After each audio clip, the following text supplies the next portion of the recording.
When I'm high, I kind of get to connect more with my inner self. I find my muscles really relax a lot. I just felt a lot more grounded, a lot more esoteric, a lot more connected with nature.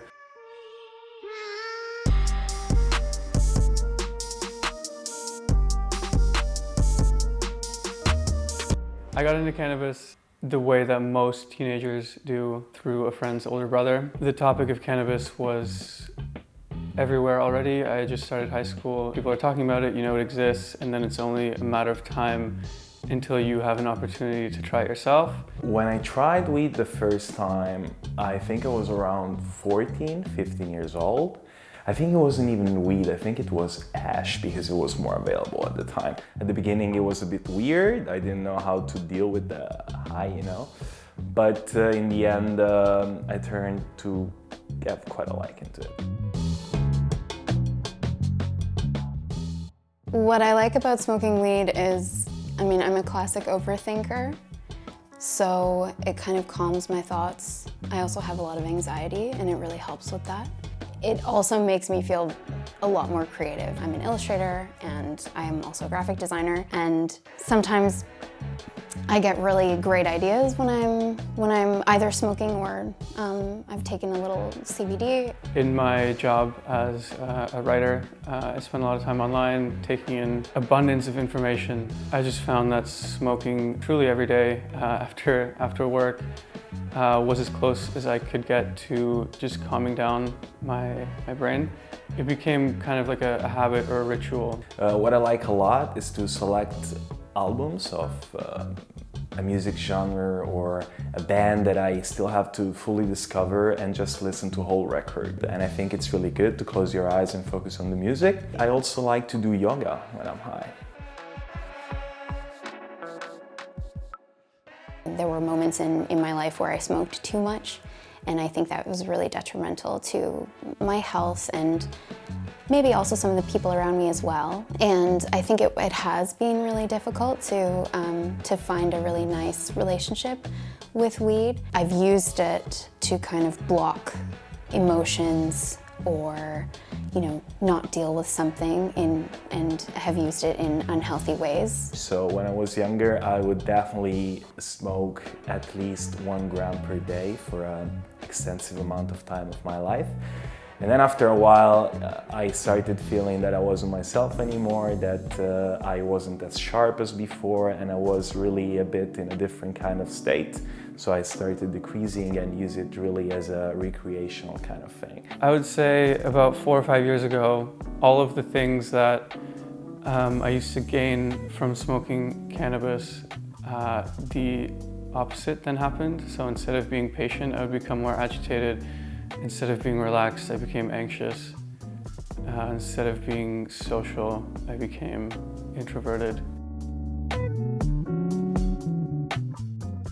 I was born with a chronic liver illness, and it never really affected my life very much at all. You know, being a young person, when you're trying all these different things, I kind of got a little carried away, and of course was faced with this decision. I think I just snapped into survival mode.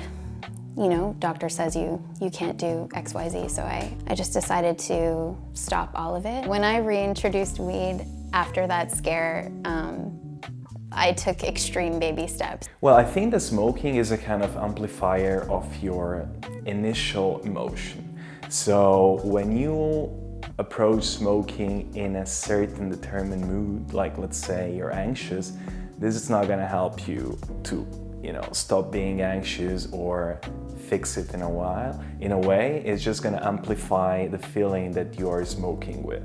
There are many other substances that are legal, like alcohol, that of course they also have effects of alteration of your psychological state.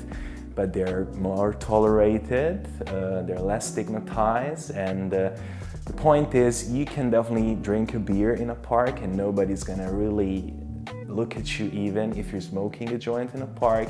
You don't want to be close to children, you don't want to, you know, it's a different kind of environment. It does feel like there's a bit of a stigma, and it does feel a little stressful sometimes when people find out that you smoke, because there's a lot of this, you know, negativity around it, which I understand, but I also think that it's, when done responsibly, it's not just harmless, but it can be really helpful. If you could imagine that cannabis has been legal for, you know, however many years, and alcohol was illegal for the last 100 years, and now the debate was whether to legalize alcohol, and you think about all of the negative things that you know that alcohol can inflict, like, it's just, it doesn't make any sense. I think that in the future it would be amazing if marijuana would be treated as alcohol and sold in really nice, organized shops like winery or alcohol shop, in which you can get in and you have somebody telling you which kind of weed you want to have, which kind of trip you want to have, which experiences are you looking for. Where am I now with weed? I love going for a good boogie and like going for a good dance and bringing, you know, a joint, and I